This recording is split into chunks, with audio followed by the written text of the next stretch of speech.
Some of the loneliest times for me were not when I had spent an entire weekend by myself.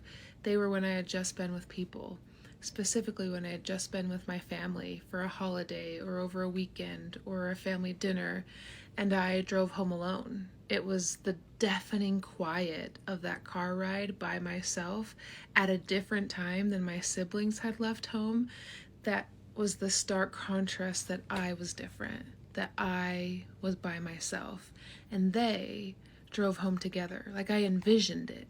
I remember the very first time that I asked my mom if she was okay if I left with everybody else, because she was always the one who wanted me to stay a little bit longer so we could have a little bit one-on-one time. And after years of feeling like a heaviness when everybody else left and I stayed, because to me it signified I was still in my childhood. I felt younger than everybody, even though I was a grown adult. And like, that's a weird feeling to describe. But I had said, like, it makes me feel really lonely, Mom, when I go home, when I don't go home when everybody else goes home.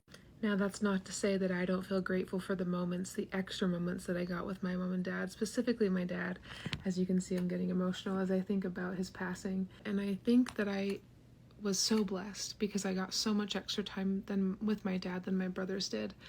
But as I was thinking about that, I was considering the times that I felt so less than all of my family and all of my friends, and I felt so frustrated that society and my religion and my own interpretation of things didn't allow me to see myself as a full human being without being coupled.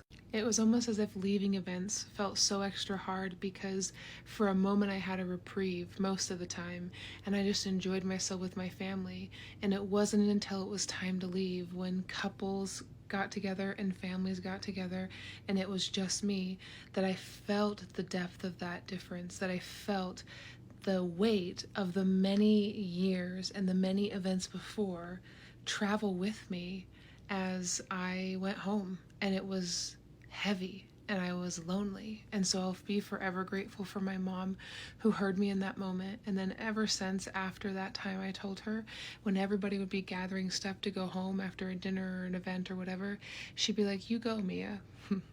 Get your stuff and go. You go with everybody else." And I'm very grateful for that. If you have had that feeling, know that I'm sending you my love, and know that I wish I could take that loneliness from you. It's a heavy burden.